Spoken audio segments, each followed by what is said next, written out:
안녕하세요. JCN 닥터솔산 이규현입니다. 어느덧 가을이 찾아왔는데요.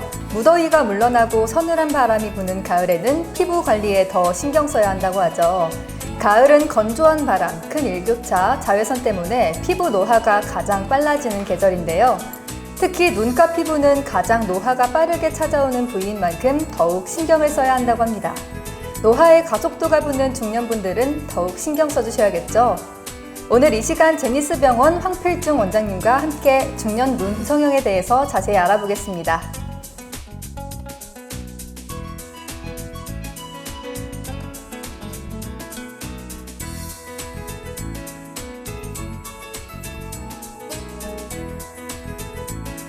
네, 원장님 안녕하세요. 네, 안녕하세요. 네, 시청자 여러분들께도 인사 한번 부탁드립니다. 네, 안녕하십니까. 제니스병원 성형외과 전문의 황필중입니다. 네, 원장님, 가을은 피부 노화가 가장 빨라지는 계절이라고 하던데요. 네. 실제로 가을철 노화로 인해서 눈 성형을 고민하고 있는 중년들이 많이 찾아오나요?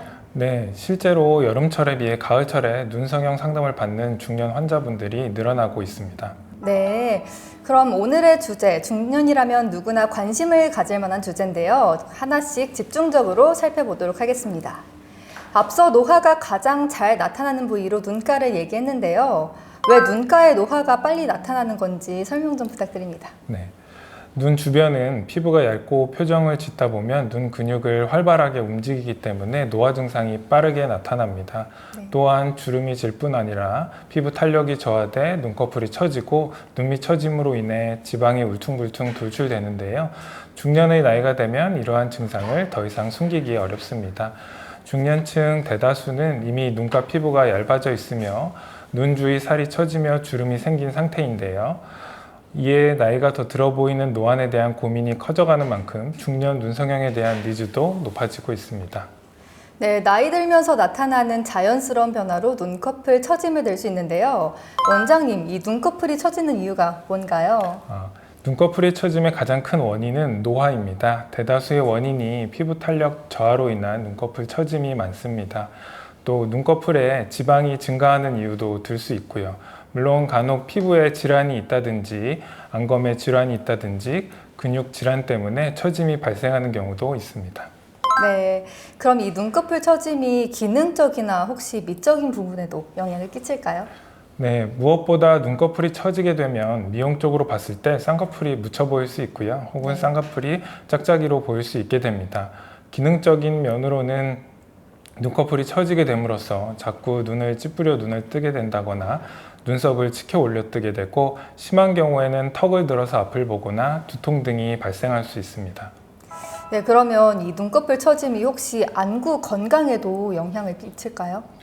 눈꺼풀 처짐이 우리 안구 건강에 악영향을 끼칠 수 있습니다. 눈꺼풀이 처지다 보면 처진 눈꺼풀이 속눈썹을 눌러서 각막을 자극하게 되고요. 그렇게 되면 눈물이 지속적으로 흐르고 통증이 유발되며 심해지면 시력 저하나 시야 장애까지도 생길 수 있습니다. 네, 이 눈꺼풀 처짐 증상 미적으로만 생각했는데요. 시력 저하나 시야 장애로 이어질 수 있으니까 절대 가볍게 여겨서는 안 될 것 같습니다. 아나운서님, 제가 질문 하나 드려볼게요. 네. 눈꺼풀의 처짐은 사람마다 정도가 다르잖아요. 네. 어떤 분들이 눈꺼풀이 더 잘 처질까요? 눈꺼풀이 얇은 분들이 조금 더 잘 처질 것 같은데요. 네, 맞습니다. 피부가 얇은 사람들이 보통 더 잘 처지십니다. 노년층에서 비교해보면 피부가 얇은 분들이 두꺼운 분들보다 더 처짐이 심하시고요. 또 안구가 들어가 있다거나 안화 지방이 많으신 분들이 피부 처짐이 더 심하십니다. 네, 안구가 들어가 있어도 눈꺼풀이 처짐 현상이 있다는 게 전 처음 아는 내용이었는데요. 원장님과 이렇게 얘기를 나눠보니까 이 눈꺼풀 처짐에 대해서 확실히 이해가 되는 것 같습니다. 그럼 원장님, 혹시 노화로 인한 눈의 변화가 눈꺼풀 처짐 말고도 또 있을까요? 네, 노화로 인한 변화가 눈꺼풀에만 나타나는 것은 아닙니다. 눈 밑에도 노화 증상이 나타나는데요. 네. 눈밑 지방이 돌출되면서 다크서클이 심해진다거나 눈밑이 볼록해 보이는 현상이 나타날 수 있습니다. 눈밑이 처짐과 주름, 돌출된 지방은 피곤해 보이거나 나이 들어 보이는 인상을 주기도 하는데요. 또 눈밑이 부어 보이거나 지방이 축적되면서 무겁고 불편한 느낌이 심해지는 경우도 있습니다. 이때 고려할 수 있는 수술은 외모와 눈 건강을 동시에 개선할 수 있는 수술 방법이 있습니다. 네, 이 눈 주변에 노화 현상이 심하게 나타나면 건강을 고려해서라도 개선 방법을 빠르게 찾아봐야 할 것 같습니다. 중년의 눈의 변화, 정말 알면 알수록 솔깃해지는 것 같습니다. 지금까지 제 설명 잘 이해하셨나요? 네. 제가 중년 눈 성형에 관한 간단한 문제를 하나 드릴게요. 중년 눈 성형이 선택이 아닌 필수인 경우가 있을까요? 네, 눈 성형이 필수인 경우도 있다고 생각해서 저는 오라고 하겠습니다. 네, 정답은 예스입니다. 중년 눈 성형을 꼭 받아야 하는 대상이 있습니다. 우선 늘어진 눈꺼풀 때문에 쌍꺼풀이 가려지고 눈이 작아 보이는 경우, 눈꺼풀이 처지고 시야가 답답하고 속눈썹이 눈을 찌르는 경우, 눈을 뜨는 게 힘들어 이마주름, 표정주름이 심한 경우, 눈가가 심하게 주름져 보이는 경우, 눈 밑 지방이 불룩해져 심술보처럼 보이는 경우도 있고요. 또 눈 밑 주름과 다크서클 때문에 그늘지고 피곤해 보이는 경우입니다. 내가 이 경우에 해당된다고 생각하시면 눈 성형을 진지하게 고려해 보시는 게 좋겠습니다. 네, 원장님 말씀 잘 들었고요. 지금까지 노화로 인한 눈의 변화를 알아봤다면 지금부터는 본격적으로 성형에 대해서 알아보도록 하겠습니다. 원장님, 이 눈 성형의 종류만 해도 정말 다양하잖아요. 중년의 눈 성형은 주로 어떻게 진행되나요?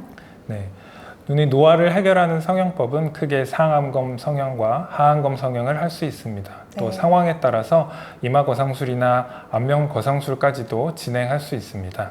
네, 그럼 방금 말씀해주신 수술법 하나씩 구체적으로 알아보도록 하겠습니다. 가장 먼저 상안검 성형술은 어떤 수술인지 설명 부탁드립니다. 네, 상안검 성형술은 늘어진 눈꺼풀의 피부를 제거해서 당겨주고 처짐의 원인이 되는 근육을 교정해 눈가의 탄력을 개선하는 쌍꺼풀 수술의 일종입니다. 피부를 절제하며 약해지고 늘어진 근육을 교정함으로써 눈가 처짐의 원인 자체를 개선해 재발을 방지하는 것입니다. 네, 쌍꺼풀 수술의 일종이군요. 이 상안검 성형술, 일반적인 쌍꺼풀 수술 같기도 하면서 뭔가 좀 달라 보이기도 하는데요. 이 쌍꺼풀 수술과 상안검 성형술 어떻게 다른가요? 네, 상안검 수술과 쌍꺼풀 수술을 같은 수술로 생각하는 경우가 있습니다.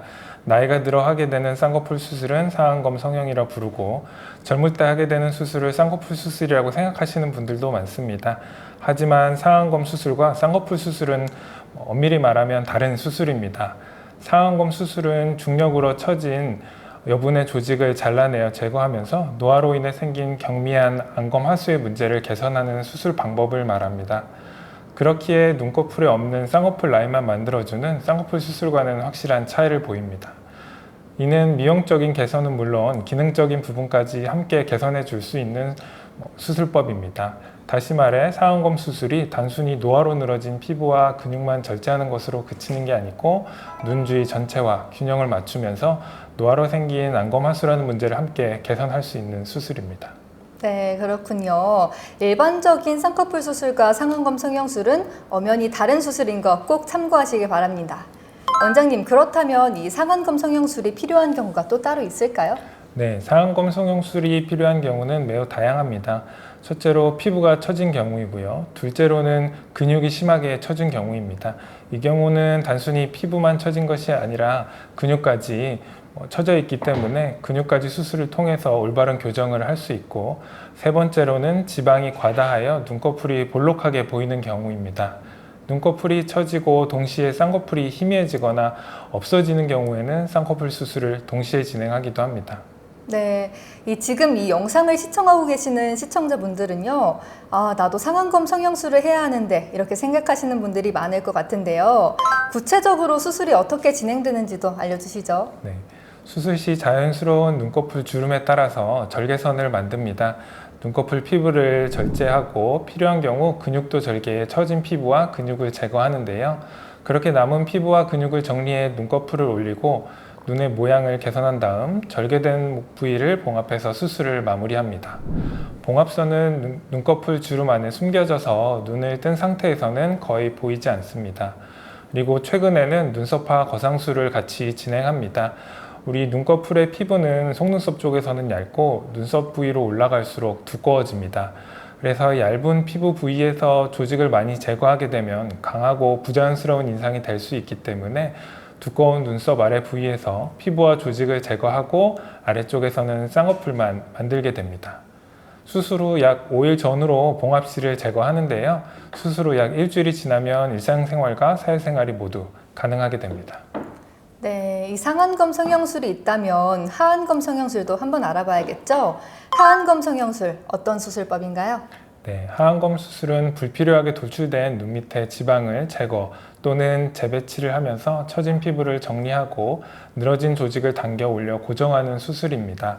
처진 눈 밑으로 인해 졸리고 피곤하며 칙칙해 보였던 인상을 환하게 개선하고 매끄럽게 정리하는 데 도움을 주는 수술 방법이죠. 하안검 성형술과 상안검 성형술 둘 다 눈에 관련한 수술이잖아요. 어떻게 다른 건지도 설명 좀 부탁드려도 될까요? 상안검 경우는 안구를 덮고 있는 윗눈꺼풀의 처짐으로 개선이 필요한 경우 시행을 하고요. 하안검의 경우는 눈 밑에 주름과 지방이 처진 경우 시행하게 됩니다. 처진 눈매의 고민은 비슷할 수 있으나 눈가의 처짐이 위쪽인지 아래쪽인지로 구분돼서 선택을 고려하실 수 있습니다. 네, 이 하안검 성형술은 주로 눈 밑, 또 상안검 성형술은 쌍꺼풀 쪽을 손보는 수술이라고 생각하시면 될 것 같습니다. 원장님, 그럼요. 이 하안검 성형술은 구체적으로 어떻게 진행되나요? 네, 하안검 수술은 아랫눈꺼풀 속눈썹 3-4mm 아래쪽 또는 눈꺼풀 내부 결막을 통해서 절개를 하면서 진행됩니다. 돌출된 눈밑 지방이 있는 경우 이를 제거하거나 재배치해 눈밑이 볼록해 보이지 않도록 조치하는데요. 지방 재배치는 눈밑 꺼진 부분을 채우거나 지방을 고르게 분포시켜 매끄럽고 자연스러운 눈매를 만드는 데 도움을 줍니다. 눈꺼풀 피부가 처지거나 주름이 있으면 여분의 피부와 근육을 제거하거나 당겨서 부드럽고 탄탄한 피부로 교정을 하는데요. 처짐이 심하지 않다면 지방 재배치만으로도 충분한 효과를 볼 수 있습니다. 네, 그렇군요. 아나운서님, 네. 하안검 성형술 설명을 드렸으니 제가 질문 하나 드려볼게요. 네. 하안검 성형술은 어떤 경우에 필요할까요? 네, 제가 생각하기에는 이 눈 밑 지방이 조금 울룩불룩하거나 평평하지 않으면 필요할 것 같은데요. 네, 맞습니다. 먼저 눈꺼풀의 피부 처짐이 심해 나이가 들어 보이는 경우, 또 눈밑 지방이 불룩해져서 피곤해 보이는 경우, 또 눈밑 주름이 심해져 그늘이 져 보이고 눈물 고랑을 개선하기 위한 경우 등이 있습니다. 네, 설명 감사합니다. 이렇게 해서 중년 눈 성형의 대표적인 두 가지, 이 상안검 성형술과 하안검 성형술에 대해서 자세히 알아봤는데요. 다음 키워드에서 그 외의 중년 눈 성형에 대해서 조금 더 알아보겠습니다.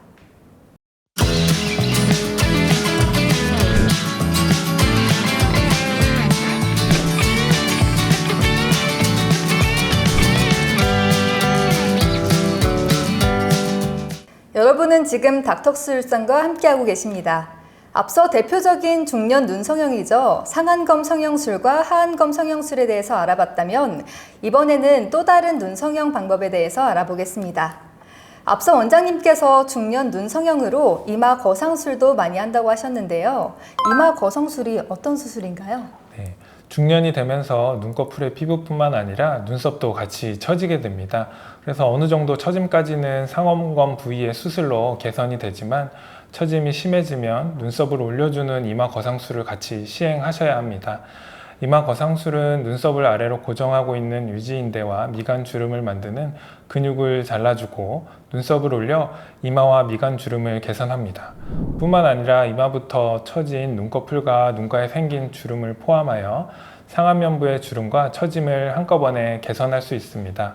작은 절개를 통해 내시경 수술로 진행하기도 하고 직접 헤어라인에 절개해서 진행하기도 합니다. 네, 방금 내시경을 이용해서 수술한다고 하셨잖아요. 이마 거상술의 종류도 또 따로 있을까요? 네, 이마 거상술은 내시경을 이용해서 할 수도 있지만 피부를 절제하는 피하 박리 이마 거상술 방법도 있습니다. 내시경 이마 거상술은 헤어라인 안쪽 3군데에서 5군데 절개 후 골막 아래로 박리를 하고 눈썹 하수를 일으키는 근육, 미간 및 콧등의 주름을 만드는 근육을 필요에 따라 조작을 합니다. 또 엔도타인이나 비흡수성 실로 박리된 조직을 끌어당겨서 두개골이나 심부 근막에 고정하여 마무리하게 됩니다. 피하 박리 이마 거상술은 헤어라인을 따라 피부 절개 후 이마부터 눈꺼풀 위쪽 부위까지 이마 근육 위층을 따라서 정교하게 박리하게 됩니다. 유지인대와 근육에 대한 조작을 하고 남은 피부를 제거하여 이마 비율을 조절할 수 있습니다. 잔머리가 날 수 있게 모근 보존 절개법을 사용하면 흉터는 거의 눈에 띄지 않습니다. 내시경과 피부 절제 둘 다 이마와 눈썹을 올리는 효과가 있지만 이마 주름의 정도, 환자분의 나이, 그리고 이마의 길이에 따라 수술 방법을 선택하시는 것이 좋습니다. 네, 방금 원장님 말씀 참고하셔서 본인의 상황에 맞게 전문가와 상담해서 수술 방법 선택하는 게 중요할 것 같습니다. 원장님, 그럼 이마 거상술 어떤 분들이 받으면 좋을까요? 눈썹과 눈 사이의 간격이 좁고 미간과 이마의 주름이 고민인 분들에게도 추천되는 수술이고요. 특히 이마를 사용해 눈을 뜨는 습관이 있는 분들에게도 추천됩니다. 또는 과거에 눈성형 후 인상이 더 강해진 것 같다고 느끼시는 분들, 눈과 눈꺼풀 처짐과 함께 이마 및 미간 주름을 개선하고자 하는 분들께 매우 효과적인 수술법입니다. 네, 원장님 듣다 보니까 궁금한 점이 있는데요. 중년 눈성형을 너무 하고 싶은데 이 회복 기간이 얼마나 걸리는지 많은 분들이 궁금해하실 것 같거든요. 네. 언제쯤 하는 게 좋을까요? 네, 곧 추석 연휴가 다가오는데요. 명절같이 긴 연휴에 눈 성형을 하시는 것을 추천드립니다. 실제로 5일 정도면 어느 정도 회복이 가능합니다. 회복 기간도 짧고 종류도 다양하다 보니 명절 선물로 안성맞춤이라고 생각이 됩니다.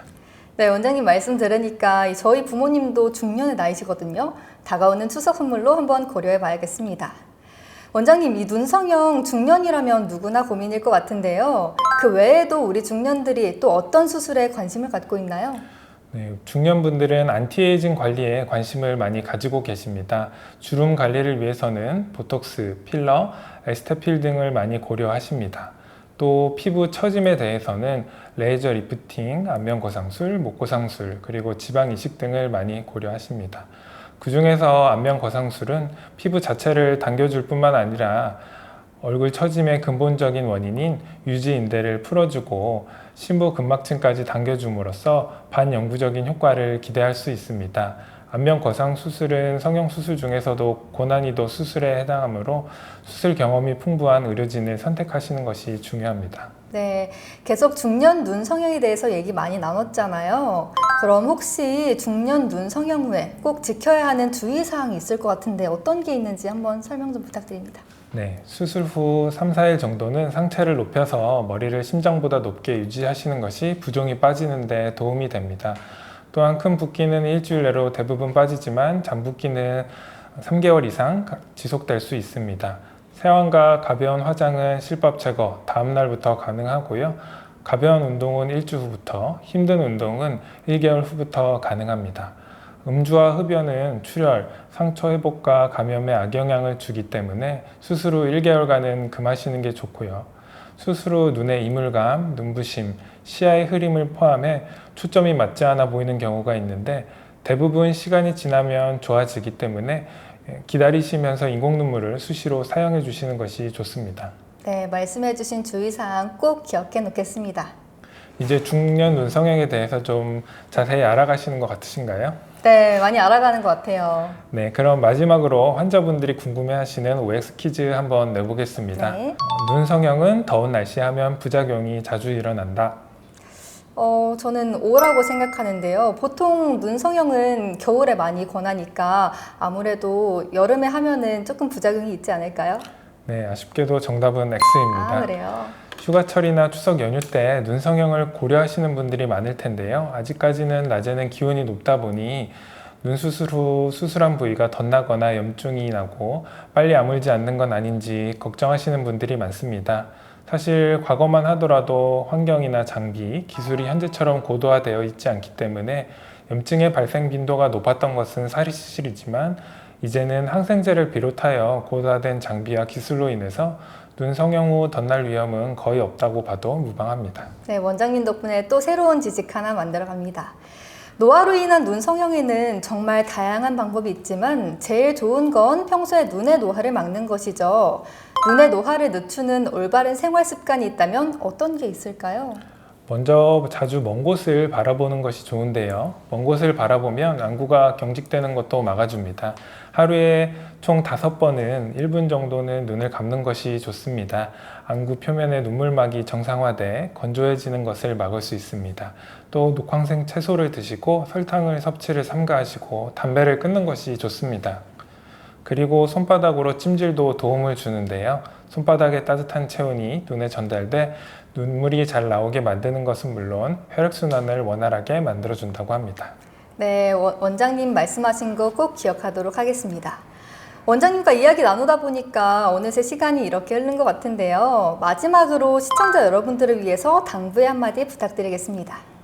중년 눈 성형은 단순히 심미성에만 집중하는 것이 아니라 기능적인 면을 고려해야 하는 수술입니다. 그만큼 수술 전 의료진과 자세한 상담을 통해 개인별 지방의 두께, 표의 처짐과 노화 진행 정도 등을 정확하게 파악해 수술 계획을 수립하고 진행하는 것이 중요합니다. 오늘 알려드린 정보 꼭 기억해 주시길 바라겠습니다. 네, 오늘 알려드린 정보 꼭 기억하셔서 다가오는 추석 연휴에 눈 성형을 고려해봐도 좋을 것 같습니다. 오늘 도움 말씀해주신 제니스병원 황필중 원장님, 좋은 정보 감사합니다. 네, 감사합니다. 네, 낮과 밤의 기온차가 커지고 선선한 바람이 불어오는 가을입니다. 가을이 시작되면 탄력이 떨어져서 피부 노화가 빠르게 진행되는데요. 물을 자주 마시면서 피부를 촉촉하게 유지하는 게 좋고요. 또 가을에도 자외선이 강하다고 하니까요. 선글라스를 착용해서 눈의 노화를 최대한 막는 습관을 들이면 좋을 것 같습니다. JCN 닥터스울산 여기서 이만 인사드리겠습니다. 오늘도 시청해주셔서 고맙습니다.